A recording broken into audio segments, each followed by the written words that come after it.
संक्रमण के प्रकरण सामने आए हैं, 389। इस समय तक प्रदेश में एक्टिव इन्फेक्शन के कुल केसेस 4,365 हैं, 4365, और जो संक्रमित मरीज पूर्णतः उपचारित होकर डिस्चार्ज किए जा चुके हैं उनकी संख्या है 6,669, 6669। अब तक कोरोना वायरस संक्रमित लोगों के कुल 301 लोगों की मृत्यु हुई है। आइसोलेशन वार्ड्स में 4,482 मरीजों को रखकर उनका इलाज किया जा रहा है और फैसिलिटी क्वारंटाइन में इस समय 7,736 लोग रखे गए हैं, जिनके सैंपल लेकर के उनका परीक्षण कराया जा रहा है। जो मरीज़ आइसोलेशन वार्ड्स में हैं जिनका इलाज चल रहा है, उनमें से 115 ऑक्सीजन सपोर्ट पर और 9 वेंटिलेटर सपोर्ट पर रखे गए हैं। कल प्रदेश में 12,666 सैंपल्स की जांच की गई। पूल टेस्टिंग के माध्यम से 5-5 सैंपल के 965 और 10-10 सैंपल के 89 पूल लगाए गए और इनकी जांच की गई। आशा वर्कर्स निरंतर जो प्रवासी कामगार हमारे आए हैं उनका घर जाकर के उनको ट्रैक कर रही हैं और अब तक इस क्रम में 14,28,209 प्रवासी कामगारों की ट्रैकिंग की जा चुकी है। हालांकि जैसा आप जानते हैं कि प्रदेश में 30 लाख से अधिक कामगार आए हैं, किंतु आशा वर्कर्स उनके घर घर जाकर कर रही हैं और अब तक 14,28,209 प्रवासी कामगार की ट्रैकिंग हो चुकी है। इसमें 1,300 से अधिक लोग किसी न किसी लक्षण वाले मिले हैं, जिनको खांसी हो रही है या जुकाम है या उनके बुखार है, सांस फूल रही है, तो उनकी सूचना उन्होंने दी है और उनके सैंपल्स लेकर के उनकी जांच करवाई जा रही है कि क्या उनमें कोई संक्रमण है अथवा नहीं है। आप भी अगर इस प्रकार के लक्षण किसी में देखते हैं या स्वयं में पाते हैं, जुकाम के, बुखार के या सांस फूलने के, तो हमारे हेल्पलाइन नंबर 1800-180-5145 पर फ़ोन कर सकते हैं और फ़ोन करके सलाह प्राप्त कर सकते हैं। जांच की व्यवस्था और कोरोना वायरस के संक्रमण से इलाज की व्यवस्था सरकार की ओर से बिल्कुल निःशुल्क है। इसलिए अगर आपको किसी प्रकार के लक्षण लगते हैं तो आप बिल्कुल न घबराएं, सामने आइए, अपनी जांच करवाइए। जितनी जल्दी आप चिकित्सा के लिए पहुंच जाएंगे, जितनी जल्दी आप जांच करवा लेंगे, उतनी ही आसानी से आपकी चिकित्सा हो जाती है। इस बात की संभावना नहीं रहती कि कोई जटिलता उत्पन्न हो। जितने विलंब से हम आते हैं, जितने विलंब से कोई व्यक्ति अस्पताल में आता है, अपनी जांच करवाता है, उतनी ही ज़्यादा इस बात की आशंका रहती है कि उसमें कोई न कोई जटिलता हो। इसलिए ज़रूरी है कि जैसे ही हमें कोई लक्षण पता चले, हम तत्काल अपनी जांच करवाएं। हम जिला चिकित्सालय जाएं, जिला प्रशासन को बताएं, हेल्पलाइन नंबर 1800-180-5145 को फ़ोन करें। इसके अलावा एक दूसरा नंबर भी है 1800-180-5146। ये नंबर कुछ लोगों के लिए हमने बनाया है, जैसे जो दवाइयाँ बेचते हैं, जिनकी दवा की दुकान है, अगर उस पर कोई व्यक्ति बुखार की या सर्दी खांसी की दवा खरीदने आ रहा है तो उसकी सूचना उस फार्मासिस्ट को हमें दे देनी चाहिए इस नंबर पर, ताकि हम उसको हम सर्वेलेंस में ले सकें, उसकी हम जांच करवा सकें और अगर जांच करके संक्रमण पाया जाता है तो उसका हम इलाज करवा सकें। आशा वर्कर्स, एएनएम्स और आंगनवाड़ी वर्कर भी इस नंबर का उपयोग कर सकती हैं और जो हमारे वॉलंटरी ऑर्गेनाइजेशन हैं वो भी इसका उपयोग कर सकते हैं। सिविल डिफेंस है या इस तरह के और जो वॉलंटरी ऑर्गेनाइजेशन हैं वो भी 1800-180-5146 पर किसी व्यक्ति में लक्षण आ रहे हों तो उसकी सूचना दे सकते हैं, ताकि उसकी हम जांच करवा लें। जितनी जल्दी हम किसी संक्रमित व्यक्ति को अस्पताल ले आएंगे, उतनी ही आसानी से उसका उपचार और समय से उपचार हो जाता है। आरोग्य सेतु का हम लगातार उपयोग कर रहे हैं और आपसे अनुरोध है कि आप भी अपने फ़ोन पर इसको डाउनलोड करें। ये आपके कोरोना वायरस से आपके बचाव में बहुत बड़ा ये आपके लिए एक हथियार हो सकता है। अब तक जिन लोगों को अलर्ट जनरेट हुआ है उनमें से 69,719 लोगों को हमारे कंट्रोल रूम से फ़ोन किया गया, उनका हालचाल पूछा गया और ये कार्य हम निरंतर कर रहे हैं।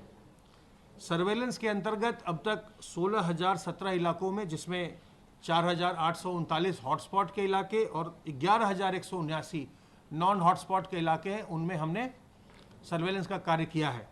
और इसके अंतर्गत 85,85,443 घरों को सर्वेलेंस में लिया गया, जिसमें 4,37,13,029 लोगों की आबादी वहाँ रहती है, उनका सर्वेलेंस किया गया है। जो हमारे चिकित्सालय हैं, L1 लेवल के चिकित्सालय हैं, L1 कोविड केयर सेंटर चिकित्सालय हैं, L2 हैं, जिनमें कि बहुत बड़ी संख्या में मरीज हैं, हम उनके जो चिकित्सक हैं, जो उनका मेडिकल टीम है, नर्सिंग स्टाफ है, पैरामेडिकल स्टाफ है, वार्ड बॉय है, स्वीपर हैं, उन सभी का हम धन्यवाद ज्ञापित करते हैं। वो अच्छा कार्य लगातार कर रहे हैं और उनसे हम जूम प्लेटफॉर्म पर समय समय पर उनसे हम संपर्क भी बनाते रहते हैं। कल भी हमने उनसे वार्ता की, हमारी पूरी टीम ने वार्ता की और उनको हमने उनके जो समस्याएं थी उनका भी समाधान किया और जो उनको मरीजों के चिकित्सा में जो उनके सामने जो टेक्निकल क्वेश्चंस आ रहे हैं उसको भी एक्सपर्ट्स ने उनका समाधान किया। लगातार सतर्क रहकर, सावधान रहकर इस संक्रमण से अपना हम बचाव कर सकते हैं और यही सबसे अच्छा तरीका है। इस समय ग्राम निगरानी समिति और मोहल्ला निगरानी समिति की बड़ी महत्वपूर्ण भूमिका है कि वो सतर्क रह करके और सावधान रह के लोगों के होम क्वारंटाइन को पूरा करवा करके, लोगों के लक्षणों के बारे में प्रशासन को बता करके इस संक्रमण को नियंत्रण में रखें। खास करके जो शहरी क्षेत्र है, क्योंकि अब हम देख रहे हैं कि जो बड़े शहर हैं, जो राष्ट्रीय राजधानी क्षेत्र के शहर हैं या और जो बड़े शहर हैं, वहाँ से केसेस लगातार ज़्यादा आ रहे हैं। इसलिए ज़रूरी है कि हम शहरी क्षेत्र में ज़्यादा सतर्कता बरतें और शहरी क्षेत्र में जो भी हमारे सामाजिक संगठन हैं या जो भी हमारे नगर निगम के कर्मचारी हैं या स्वास्थ्य विभाग के कर्मचारी हैं, इन सबों पर ये दायित्व है और ख़ास करके हम पर और आप पर कि हम शहरी क्षेत्र में जो तरीके हैं बचाव के, 2 गज की दूरी रखना, हाथ को साबुन पानी से बार बार धोते रहना और अपने मुंह और नाक को मास्क से ढककर रखना, इसका हम प्रयोग करें और किसी में जैसे ही लक्षण आए तत्काल उसकी सूचना हम प्रशासन को दें और अस्पताल को दें। विशेष रूप से मैं आपसे ये बताना चाहता हूँ कि जो मास्क है ये 2 तरीके का मास्क हो सकता है। एक तो वैसा मास्क है जो कि पुनः प्रयोग में ला सकते हैं, रीयूजेबल मास्क, जिसमें घर में बनाया हुआ कपड़े का मास्क या गमछा, रुमाल, दुपट्टा हो सकता है। और कुछ लोग कभी कभी बाजार से खरीदा हुआ ट्रिपल लेयर मास्क भी इस्तेमाल करते हैं। जो मास्क आप बिल्कुल जैसे जो अगर ट्रिपल लेयर मास्क इस्तेमाल कर रहे हैं, जो आप बाजार से खरीदते हैं, तो उसको प्रयोग करने के बाद दोबारा प्रयोग में नहीं लाना है। उसको एक बार से ज़्यादा प्रयोग में नहीं लाइएगा। उसको प्रयोग करने के बाद आप उसको हो सके तो साबुन पानी से धो करके तब उसको डस्टबिन में फेंक दीजिए, अदरवाइज उसको किसी कागज़ में लपेट करके उसको डस्टबिन में फेंक दीजिए, लिफाफे में करके डस्टबिन में फेंकिए। जो रीयूजेबल मास्क है, जो गमछा है, रुमाल है, दुपट्टा है या कपड़े का बनाया हुआ मास्क है, इसको प्रयोग करने के बाद इसको साबुन पानी से और गर्म पानी से साफ़ करिए और साफ़ करने के बाद ही दोबारा प्रयोग में लाइए, नहीं तो संक्रमण का भय रहेगा। अगर आप सोच रहे हैं कि उसे हम बार बार इस्तेमाल करते रहें, उसी से मुंह और नाक को ढकते रहें, उससे संक्रमण हो सकता है। आपने आज इस्तेमाल किया, अच्छा है कि आप कम से कम 2 सेट रीयूजेबल मास्क रखिए और आप आज आपने इस्तेमाल किया फिर उसको धोइए, साबुन पानी से धो दीजिए। उसको आजकल बहुत गर्मी हो रही है, धूप में अच्छे से सुखाइए और उसको हल्के से इस्त्री करके या बहुत अच्छे से धूप में सुखा के तभी फिर दोबारा प्रयोग में लाइए। किसी भी जिसमें पसीना आ गया हो, गंदा हो गया, उस मास्क को फिर से प्रयोग में मत लाइए। बिना धोए हुए आप इसको अगर प्रयोग में लाएंगे तो उससे तकलीफ हो सकती है। इसलिए हमेशा आप 2 सेट मास्क का रखें, 2 सेट गमछे का रखें, रुमाल का रखें, दुपट्टे का रखें और उससे बदल बदल करके साफ करके ही उसको इस्तेमाल करिए, तो इससे आप बिल्कुल सुरक्षित रहेंगे। अब मैं अनुरोध करूंगा अपर मुख्य सचिव गृह से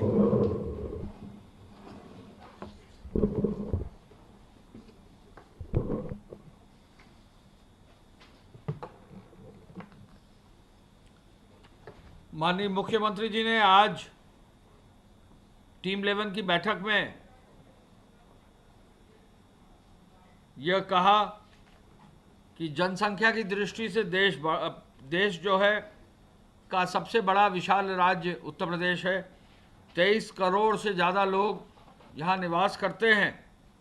प्रधानमंत्री जी के मार्गदर्शन में प्रदेश की टीम वर्क का ये परिणाम है और ये जो पूरा प्रदेश का हर टीम का हर सदस्य सतर्क है कि ये अच्छे रिजल्ट्स उत्तर प्रदेश के लिए आए हैं।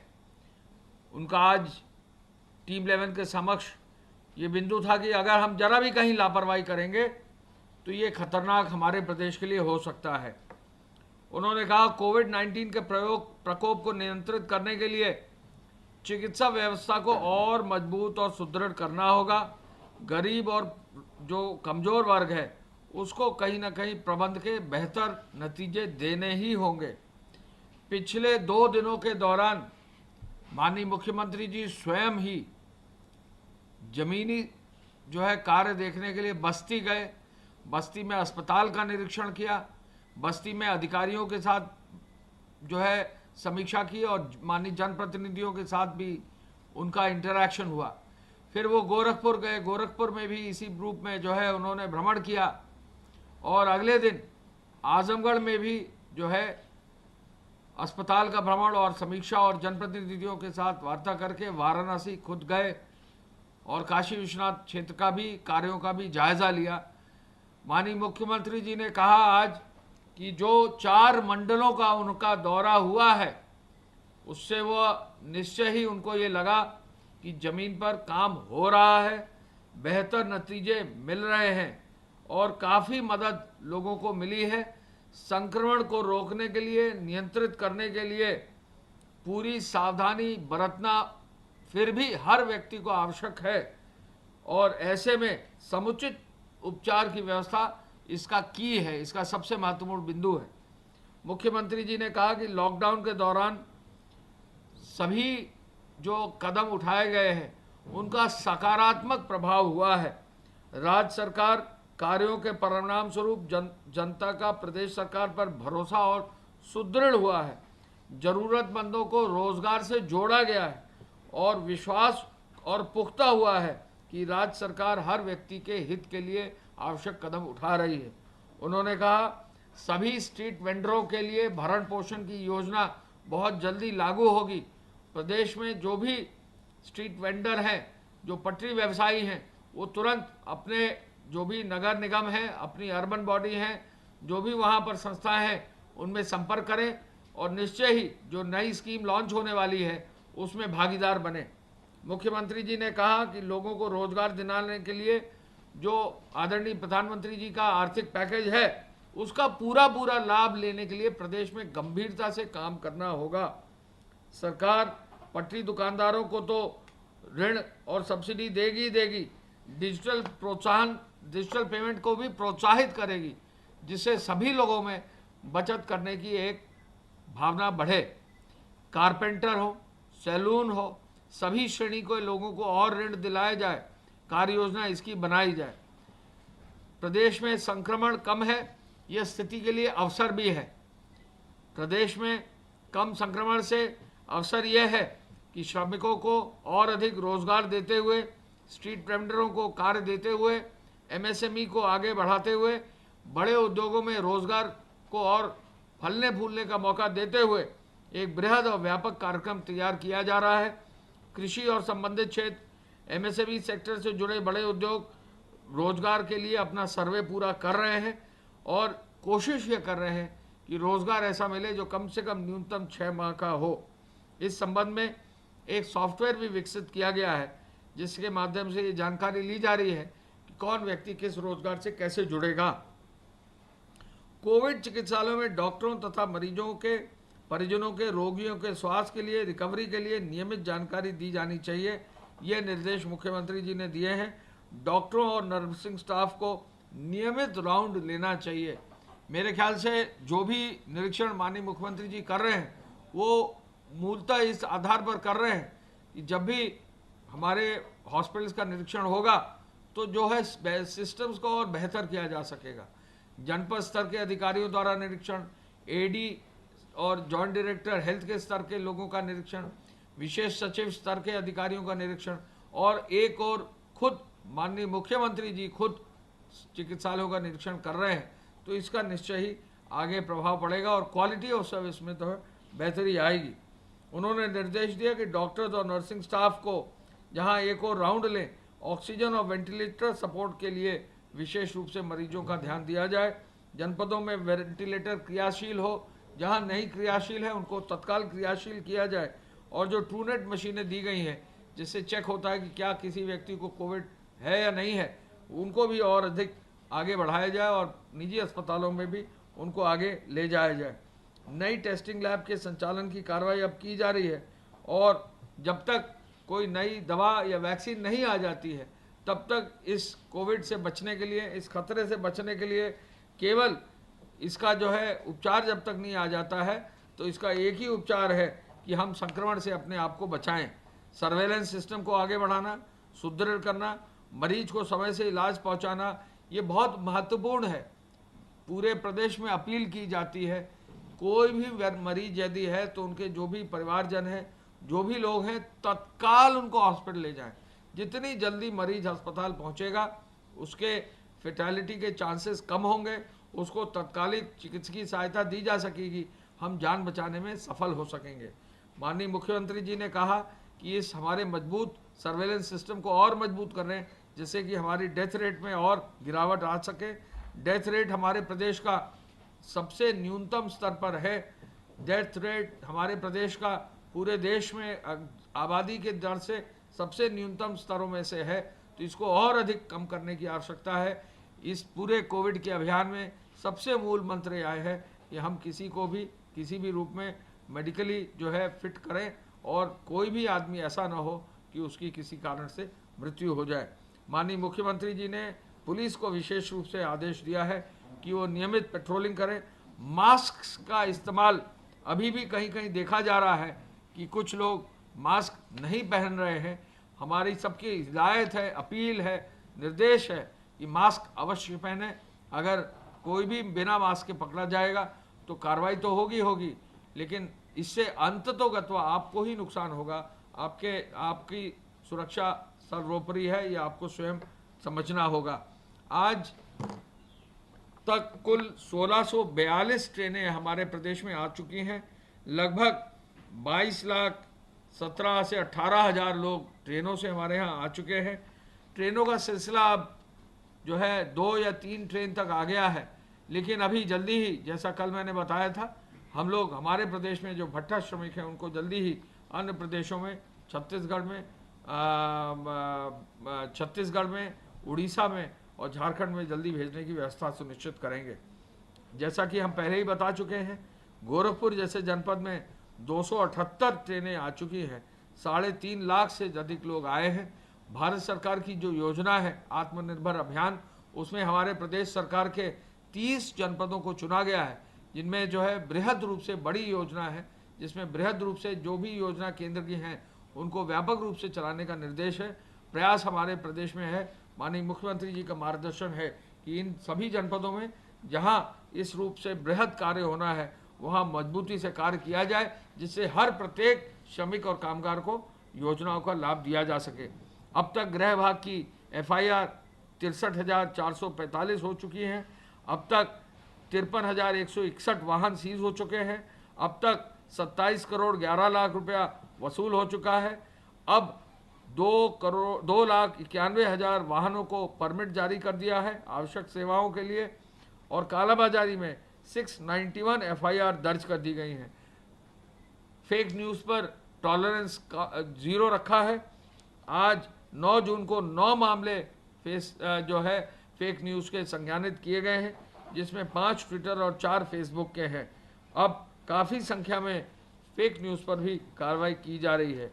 हम ये भी आपको बताना चाहेंगे कि पूरे प्रदेश में खाद्यान्न वितरण का कार्य बहुत तेज़ी से चल रहा है। सभी जगह मोबाइल वैन्स जा रही हैं, दूध का वितरण हो रहा है। जो प्रोविज़न स्टोर्स हैं उनसे प्रोविज़न स्टोर्स की सामग्री वितरित की जा रही है, फल सब्जी का वितरण हो रहा है। और चूंकि अब लॉकडाउन खुल गया है, ऐसे में विशेष रूप से जो कंटेनमेंट जोन है उनमें जो है डिलीवरी की व्यवस्था की जा रही है। इसके साथ ही गेहूं क्रय की कार्रवाई भी अब और तेज़ी पकड़ गया है और कुल मिला के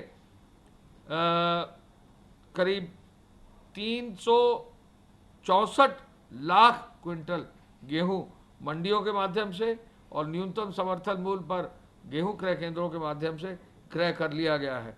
इसी आधार पर यह भी हम बताना चाहेंगे कि लगभग 33,58,000 लोगों को 1,000 रुपये की धनराशि देते हुए 1,000 की धनराशि देते हुए 335 करोड़ रुपए की धनराशि अब बांट दी गई है। धन्यवाद। जय हिंद।